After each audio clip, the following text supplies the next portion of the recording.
कमला सिंह तरकस, आप देख रहे हैं द तरकस। और आज हमारे साथ जो शख्सियत हैं उनको किसान नेता के रूप में पूर्वी उत्तर प्रदेश में जाना जाता है, अरविंद राय जी। अरविंद राय किसान नेता, आप किसी परिचय के मोहताज नहीं हैं, आपको सभी लोग पहचानते हैं। और आपके पिताजी जो माननीय उमाचरण राय जी, एक प्रतिष्ठित वकील और बहुत ही सामाजिक व्यक्ति रहे हैं, राष्ट्रीय स्वयंसेवक संघ के पूर्व विभाग के बड़े अनेक पदों पर कार्यरत रहे हैं और उनसे तमाम लोग मार्गदर्शन पाते रहे हैं। आप उनके बेटे तो हैं ही, अपने आप में आपकी भी अपनी एक अलग पहचान है। तो आज हम आपसे कुछ बात करेंगे। आप किसान नेता के रूप में जाने जाते हैं, तो आपकी निगाह में किसानों की क्या स्थिति है? अगर उनके सामने कुछ समस्याएं हैं तो उनकी भी चर्चा करें, उनका समाधान कैसे होगा। अरविंद राय जी। माननीय प्रधानमंत्री नरेंद्र मोदी जी के ज़माने में उनकी सोच के हिसाब से आज किसान काफ़ी बेहतर स्थिति में है। और अगर कहीं थोड़ा मोड़ा गड़बड़ी है तो उसके लिए किसान स्वतः जिम्मेदार हो जा रहा है। जैसे वो अपना धान बेचने जाता है तो जल्दी में पड़ जाता है, जल्दी बिक जाए और वो किसी बिचौलियों को दे देता है और अपनी ही खतियोनी अपना ही अकाउंट दे देता है, जिससे नुकसान किसान का होता है। इसलिए किसान को सरकार के साथ कदम से कदम मिला करके और उसकी सहायता के लिए प्रदेश ने हमको एक पद दिया है और हम अपने ज़िले में किसान के लिए 24 घंटे तत्पर रहते हैं।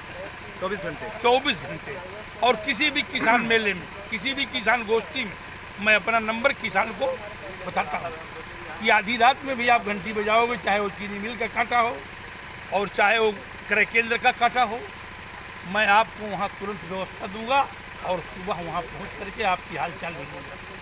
तो मैं दर्शकों से चाहूँगा कि आप पूरे इंटरव्यू को जरूर सुनिए और अंत में आप अपना मोबाइल नंबर बताएंगे, जिसको आप बता रहे हैं कि 12 बजे रात में भी उपलब्ध रहते हैं, तो इसकी भी जांच आप कर सकते हैं।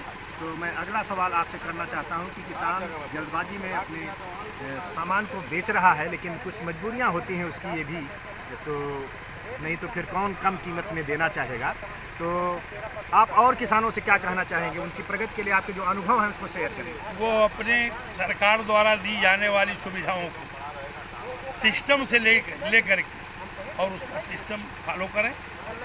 और उनको कहीं भी कोई समस्या आ रही है तो हमारी पार्टी ने किसान मोर्चा गठन किया, जिसके ज़िले में जिला अध्यक्ष हैं, मंत्री हैं, संगठन मंत्री उनके हैं, तमाम लोग उनके, तो उससे उनका नंबर है और कार्यालय पे जा करके उनको अपनी समस्या बताऊँ।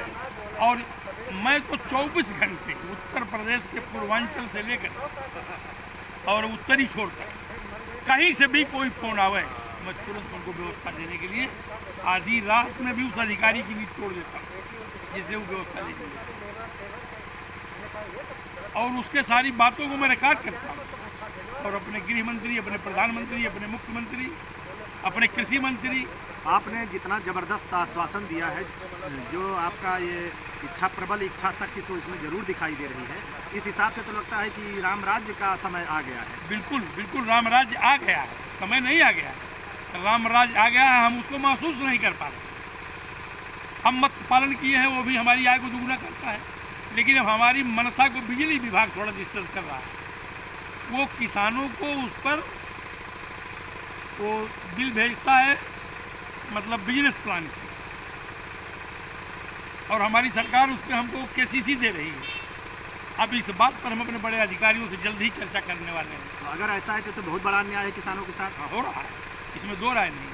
और ये राम राज्य में हो रहा है तो आपको नहीं, हम लोग उसको संज्ञान में लिए हैं सिंह साहब, हम लोग उसको संज्ञान में लिए और जल्द ही मेरी बात कमिश्नर साहब, डीएम साहब और सीडीओ साहब और ये जीडी साहब, क्या नाम है, डीओ साहब से, सारे लोगों से बस एक बार मैं बैठ करके ये चर्चा करना चाहता हूँ कि आखिर इसमें सच्चाई क्या है। एक चीज़ और हम देख रहे हैं कि डीडी ऑफिस में अक्सर ये प्रधानमंत्री का जो 2000 रुपये मिलता है, इसकी लंबी भीड़ लगी रहती है सुबह से शाम। देखिए, कहीं ना कहीं ऐसा है कि पीछे की सरकारों के लोग अभी पड़े हुए हैं और वो यह देख करके कि यह व्यवस्था जो चल रही है इसको डिस्टर्ब कैसे किया जाए। 2 किस्त पाया, तीसरी नहीं पाया, दूसरे खाते में चली गई, चौथे खाते में, यह जान करके गलतियाँ की गई हैं। जब एक बार बैल को उसकी नाक दिखा दी गई है, यही नाक तुम्हारी, इसमें तुमको खाना है। हम किसान हैं, देखिए, हम अपनी किसानी भाषा में सिंह साहब बात करते हैं, वो बार बार नाक कैसे भूल जाता है, कैसे मेरा आधार कार्ड डिफॉल्ट हो जाता है, कैसे मेरे अकाउंट नंबर डिफॉल्ट हो जाते हैं,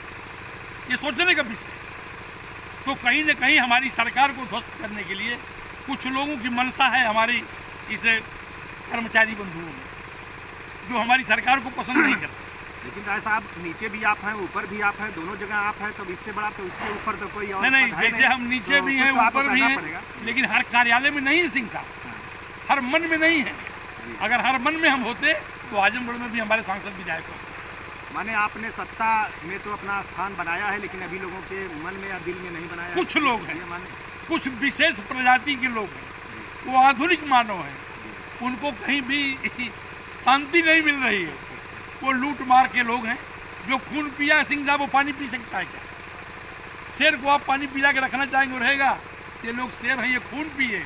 लेकिन इन समस्याओं का समाधान करना आप जैसे नौजवानों का बिल्कुल ही बिल्कुल दायित्व बिल्कुल है। बिल्कुल हम लोग लगे हुए हैं सिंह साहब, और आखिरी अंजाम तक माननीय प्रधानमंत्री जी के मनसा को और माननीय योगी जी के मनसा को माननीय मुख्यमंत्री जी मंजिल तक पहुंचा करके वैसे और 2022 में पुनः इसी तरह की एक सरकार बना करके लेके आएंगे। देखिए, हम आपकी इस बात से खुश हैं कि आप कह रहे हैं कि 24 घंटे आप किसानों के लिए तैयार हैं। बिल्कुल। और जब भी कोई फोन आएगा आप इसलिए घंटी कि बजेगी तो आप काम करेंगे। मैं किसान हूँ, तो मैं किसान हूँ। मैं तो चाहता हूं कि ऐसे व्यक्ति को विधायक होना चाहिए और उससे ऊपर मंत्री होना अब चाहिए। देखिए, ये तो पार्टी का काम है जी। हम उसके सिपाही हैं और हम पार्टी के लिए काम करते हैं, सरकार के लिए काम करते हैं, आपको जनता के लिए काम आपको करते हैं। टिकट मिलना चाहिए कि नहीं मिलना चाहिए? अब ये तो पार्टी की मंशा की बात है, हम उसके सिपाही हैं। हम उनको घोड़ा दे दिया छोटा बड़ा, हम उससे चल रहे हैं। बीच में गड्ढा है, हम गड्ढा ढांक भी सकते हैं, गड्ढे में गिर भी सकते हैं। अब उस घोड़े को चलाने की हमारी रफ्तार कैसी है, हम उसको देख रहे हैं। आपने टिकट मांगा होगा, हम मांगा था। केवल विधायकी का ही मांगते हैं कि नहीं, MLC मैं भी है? केवल विधानसभा का मांगता हूँ। विधानसभा। अभी किस विधानसभा क्षेत्र से मांगते हैं? मैं निजामाबाद से मांगता हूँ, वहाँ पैदा हुआ हूँ। लेकिन इस्तीफा के सिंह साहब कि विधानसभा निजामाबाद में हमेशा निवासेदार को टिकट मिल जाता है। जैसे मालूम होता है कि वहाँ की माताएं नेता पैदा ही नहीं करती। पार्टी के लोगों को ये चिंता होनी चाहिए कि वहाँ भी माताएं हैं, उनके भी बेटे हैं, उनकी भी क्षमता है राजनीति करने की, उनकी भी कैपेसिटी है। पार्टी को समझना चाहिए। तो आपने तो बड़ी दमदारी की बात कही, और लेकिन किसानों को अभी भी बहुत सारी समस्याएं हैं। समस्याओं से निपटेगा किसान, कुछ निपटेगा, कुछ हम निपटेंगे। सरकार तो 100% खड़ी, और उन कमजोरियों को हम लोग पकड़ रहे हैं, गांव गांव जा रहे हैं। पहले तो किसान को जागरूक कर रहे हैं कि आपको यह सामान मिल रहा है, ऐसे ऐसे हमारी सरकार सुविधाएं दे रही है, उसको जागरूक कर रहे हैं। अगर वो बताता कि हमको समस्या वहाँ से, तो उस टेबल पर हम जा करके तुरंत टेबल टाक करते हैं और उसको व्यवस्था देने की तैयारी करते हैं। ये एक अच्छी बात है कि आप एक विधानसभा क्षेत्र को अगर चुनते हैं और उसमें सघन काम करते हैं, तो वहाँ राम राज्य को साकार करने का ज़्यादा हद तक आप प्रयास सफल करने की दिशा में बढ़ सकते हैं। लेकिन क्या कारण है सिंह साहब, मैं आपको बताऊं कि मेरे जिले में 10 विधानसभा है और रात तक मेरे टेलीफोन बजते रहते हैं। मैं किसी से नहीं पूछता कि आप किस विधानसभा से बोल रहे हैं, बस आप किसान हो, आप ये कहो कि मैं किसान हूँ, मैं तुरंत उसमें लग जाता हूँ, उनके मिशन में, और उनको अंजाम दे करके ही रुकता हूँ। अच्छा, आपके विधानसभा क्षेत्र से जो वर्तमान विधायक हैं, कई बार शायद जीते हैं, आलम बदी जी, हाँ, उनके बारे में आपकी क्या राय है?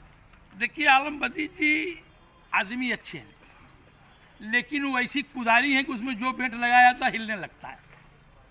इसको और क्लियर करिए, आप क्या कहना चाह रहे हैं? आलम बदी जी आदमी साफ सुथरा है, लेकिन जिन बैसाखियों पे वो चलते हैं, वो इधर उधर कैंची मारती रहती हैं। इस समय जनता में उनकी छवि पीछे समय भी खराब थी। हमारी पार्टी ने कोई निजामाबाद का पैदा लड़का उस विधानसभा में जो पैदा होता, उसको टिकट दिया होता तो चुनाव जीतता। उसी प्रतिशोध में फिर चुनाव जीत गए। अगर इस बार पार्टी ने संज्ञान लिया कि निजामाबाद की माई के किसी बेटे को टिकट दे दिया, अगर अरविंद राय को टिकट मिलता है तो दो साफ सुथरा लोगों में संघर्ष होगा, मजा आएगा। हाँ बिल्कुल होगा, संघर्ष नहीं होगा, हाँ। ये हवा हो जाएंगे वहाँ। अच्छा। जैसे मैंने कभी कोई बिरादरी नहीं देखी। लोगों ने हमसे पूछा आपकी बिरादरी क्या है, हमने कहा जो 2 क्यारी लहसुन होता है वो मेरी बिरादरी से बिलोंग करता है। किसान। और कुछ कहना चाहेंगे हमारे दर्शकों से, नौजवानों से? मैं यही कहना चाहूँगा कि सरकार के मनसा के अनुरूप किसान खड़ा रहे और सरकार से मिलने वाली सारी सुविधाओं को जानता रहे, क्योंकि हमारे अधिकारी, हमारे कर्मचारी, हमारी पार्टी के लोग, कार्यकर्ता गांव-गांव जा कर के सबको आगाह कर रहे हैं कि आपको ये मिल रहा है, हमारी सरकार ये दे रही है। अब ये बीच में कोई प्रधान अगर आवास बेच दे, कोई प्रधान अगर गांव में गया ट्यूबवेल यहाँ का वहाँ लगवा दे, तो ये सब तो उनकी दुर्व्यवस्थाएं।